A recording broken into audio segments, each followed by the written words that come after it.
MLA बनता है, वो फिर एमएलसी बनता है, फिर राज्यसभा का सदस्य बनता है, और फिर वो जब वो लोकसभा का सदस्य बनता है तो 4 पेंशन लेता है। और आपसे कहा जाता है कि हम पेंशन नहीं देंगे, क्योंकि अंग्रेजी में 4 एडिटर बैठे हैं, वो आर्टिकल लिखते हैं कि गवर्नमेंट को ये बोझ नहीं उठाना चाहिए। वो पैसा जो सरकार आपके पेंशन में खर्च करती, वो पैसा किसको जाता है?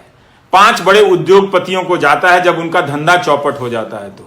तो सरकार जनता का टैक्स लेकर जनता का पालन पोषण ना करे और 4 उद्योगपति का धंधा डूब जाए तो उनको 5 लाख करोड़ दे और 2.5 लाख करोड़ आपके पेंशन पर खर्च ना करे। और कहा जाता है कि आप एनपीएस में निवेश करें। क्या हम और आप एक ही योग्यता रखते हैं? मान लीजिए कि मेरे पास 10,000 है और आपके पास भी 10,000 है, यहां पे 100 लोग हैं, सबके पास 10-10 हजार है। क्या सभी लोग बराबर क्षमता रखते हैं शेयर बाजार में निवेश कर अपने निवेश को बढ़ाने की? उनमें वो क्षमता है, दृष्टि है? मुझ में तो नहीं है, बहुत सारे लोगों में नहीं होगी। क्या उनको छोड़ा जा सकता है? इसलिए आपकी मेहनत की कमाई टूटती जा रही है और यह प्रक्रिया चली आ रही है लंबे समय से। इसी का नतीजा यह हुआ है कि हम आज इस मोड़ पर पहुंचे हैं कि हमारी अर्थव्यवस्था ठप हुई है, नौजवान बेरोजगार हो गया है। तो आपकी जो नौकरी है वो व्यापक आर्थिक नीतियों से जुड़ी हुई है। अगर आप इसको नहीं लाएंगे बहस के केंद्र में, इसे मुद्दा नहीं बनाएंगे, इस पर आप अपने आप को नहीं आजमाएंगे, तो मेरे दोस्तों, ये बीच बीच में मेरी 40,000 की नौकरी, मेरी 50,000 सदस्यों की नौकरी, इसको लेकर आप लड़ते रह जाओगे, कोई फायदा नहीं होगा। 17 सितंबर को आपने इतना बड़ा आंदोलन किया, कोई फायदा नहीं हुआ। आप मेरी बात को सुनो, मेरे बारे में जो अफवाहें फैला रहे हैं वो फैलाते रहें। आईटी सेल का यही काम है, उनको मालूम है कि मैं बुनियादी सवाल कर रहा हूं और ये वो सवाल है जो 2017 से उठाने के कारण मेरा मजाक उड़ाया जाता है, पर मैं जानता हूं कि यह गलत हो रहा है। इसका शिकार मैं भी हूं। अगर अर्थव्यवस्था नहीं बढ़ेगी तो मेरी भी कमाई नहीं बढ़ेगी। हम जैसे लोग जो ऊपर जा रहे हैं नीचे सड़क के नीचे आ जाएंगे। और आपको तो जीवन में 10 साल या 5 साल के लिए ऊपर जाने का भी मौका नहीं मिलेगा। मुझे तो मिला भी, लेकिन मेरे जैसे बहुत कम लोग हैं और आप जैसे जो मुझसे ज्यादा काबिल हैं, आप लोगों को एक सिस्टम की नीतियों के तहत बर्बाद किया गया। आप समझिए इस बात को।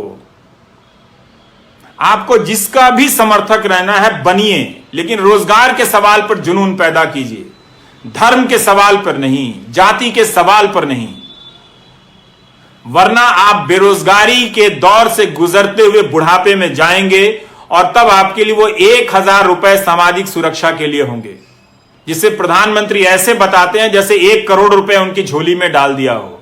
अपना पेंशन बता दें विधायकों का या सांसदों का, उसकी तुलना में अब आप और हम रिटायर होंगे तो 5,000 रुपया पेंशन नहीं होगा हमारा।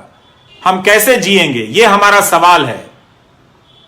ऐसा नहीं है कि सरकार के पास पैसा नहीं है। अगर सरकार 10-10 लाख करोड़ रुपए बड़े उद्योगपतियों के बेल आउट पे खर्च कर सकती है, जो संख्या में सिर्फ 10 होते हैं या 100 होते हैं, तो सारे सरकारी कर्मचारियों को सरकार पेंशन दे सकती है।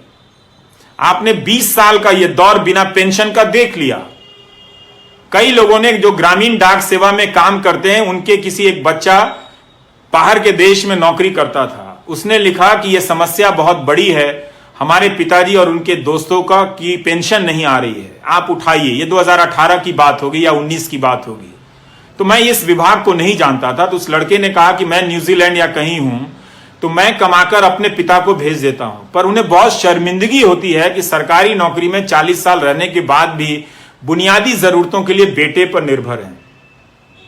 अच्छी बात है कि उनका बेटा भेज देता है, पर बहुतों के घर में ऐसी परिस्थितियां नहीं होंगी। उन्होंने बताया कि उनके पिता के कई दोस्त गरीबी में मर गए, इलाज की कमी के कारण मर गए। ये कब तक आप गोदी मीडिया का न्यूज चैनल और आईटी सेल देख देख कर ये तमाशा करेंगे? कब तक होने देंगे? इससे आपको क्या मिला? यह आपको समझने की जरूरत है। इसीलिए मुझे लगा कि मुझे नौकरी पर चर्चा करनी चाहिए। मैं क्यों पढ़ रहा हूं एक अर्थशास्त्र, ये मेरे काम का हिस्सा नहीं है। आज भी दो नेताओं ने कुछ बेहुदगी